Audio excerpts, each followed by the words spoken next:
Bonjour, bonjour. Ce que je vous propose aujourd'hui, c'est un tutoriel de graphisme très simple avec PowerPoint. Vous le savez si vous me suivez, eh bien vous pouvez donner beaucoup plus d'impact et de valeur perçue à vos messages grâce à vos slides. Et pour ça, eh bien vous n'avez pas besoin d'être un graphiste professionnel. Vous n'avez pas besoin de maîtriser des logiciels comme Photoshop, comme Illustrator ou prendre des abonnements sur Canva. Vous pouvez réaliser en fait tout un tas de graphismes déjà très élaborés, très sophistiqués, simplement en restant sur PowerPoint. Et donc ce que je vous propose aujourd'hui, justement, c'est un petit tutoriel qui va nous permettre un peu d'illustrer ce point-là. Et l'idée de ces tutoriels, il m'est venu en parcourant le site ici de Arte, voilà, où vous voyez, on a les différentes vignettes comme ça des programmes qui sont proposés. Et il y a une vignette qui a attiré mon attention, vous voyez, c'est celle-ci sur les sous-marins que vous avez ici. Et donc, vous voyez, on a ce titre des sous-marins avec cette vague comme ça, on a l'impression que le mot sort de la mer comme ça. Et ce que je vous propose, c'est qu'on puisse voir simplement dans PowerPoint comment est-ce que graphiquement, on peut obtenir ce genre de résultat-là. Donc c'est parti, ce qu'on va faire déjà dans un premier temps, c'est qu'on va faire une capture d'écran de cette vignette-là. Comme ça, on aura un repère dans PowerPoint. Donc voilà, on fait le copier-coller ici. Alors, donc là on est dans PowerPoint, première chose à faire, c'est qu'on va enlever ces masques-là. Voilà, donc première étape, ce qu'on va faire, c'est qu'on va taper le mot sous-marin. Alors ça, c'est la partie la plus simple du tutoriel. Donc sous-marin ici, hop, on va grossir ça pour être à l'aise. Ce qu'on va faire, c'est qu'on va changer la typo, on va prendre une typo approchante de ce qu'on a sur la vignette ici, donc voilà, typo impact.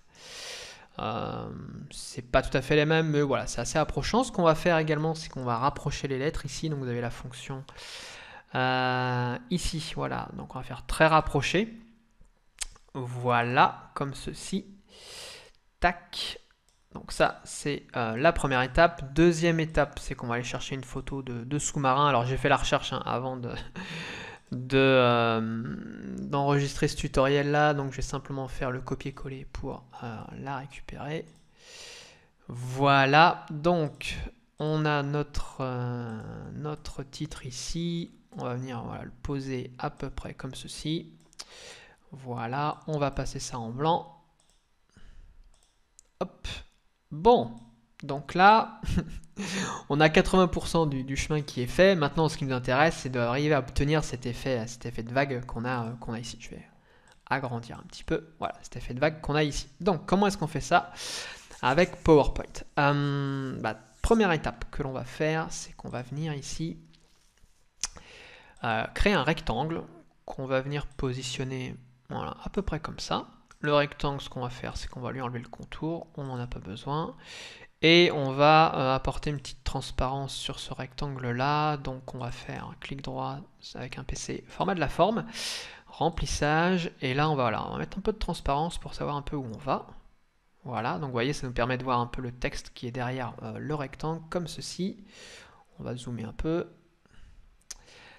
Ok, alors maintenant, la petite astuce ici, c'est qu'on a notre rectangle, on va dans format de la forme, donc ici, et là, vous voyez ici, on a une fonction qui s'appelle modifier la forme, donc on va cliquer ensuite ici sur modifier les points. Donc vous voyez ici, mon rectangle, il est devenu, les contours sont devenus rouges, et on a les points qui sont apparus ici. En fait, ces points-là, vous voyez, quand on clique dessus, on voit qu'on a des petites molettes là qui se mettent en place et qui nous permettent en fait de donner une courbure à notre rectangle. Donc nous, ce qu'on va faire, voilà, c'est qu'on va créer une petite courbure comme ça.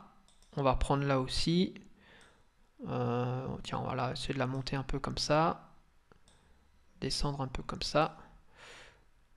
Hop, voilà. Donc là, vous voyez, il y a des petits réglages un peu à faire, de trouver le bon style qui va convenir. Voilà, moi j'aime bien comme ça. Donc voilà, là on a une courbure comme ça. Donc je clique en dehors pour valider ça. Et ensuite, on va utiliser une fonction magique de PowerPoint. Donc on va sélectionner notre texte ici. En même temps, on sélectionne notre rectangle. Et dans le format de la forme ici, on a une fonction qui s'appelle fusionner les formes. Et on va cliquer ici sur soustraire. Et voilà, on a notre effet vague sur notre titre. Donc voilà, on a l'impression que ça sort, vous voyez, comme ça, de l'eau. Et voilà, donc vous voyez une technique très simple à réaliser avec PowerPoint, voilà, qui peut donner un peu de style en fait à vos slides ou à vos publications sur vos réseaux sociaux si vous utilisez PowerPoint bien, comme outil principal pour diffuser vos messages sur vos différents réseaux. Donc vous voyez, je répète, hein, voilà, il n'y a pas besoin d'un graphiste professionnel pour faire ça. Vous êtes tout à fait maintenant capable de faire ça. Il faut juste connaître les techniques, hein, le petit savoir-faire dont je vous parle lorsque je parle des supports de présentation. Si vous souhaitez d'ailleurs avoir plus de ressources, plus de techniques, plus de savoir-faire autour de vos supports de présentation PowerPoint, eh bien vous allez trouver autour de cette vidéo un lien vers des ressources offertes pour justement bien, augmenter vos compétences, alors en design de présentation, mais aussi dans la capacité bien, à faire passer vos messages grâce à vos supports de présentation. Voilà pour ce petit tuto, voilà, sur PowerPoint, et je vous dis à bientôt sur Simple Slide. À bientôt.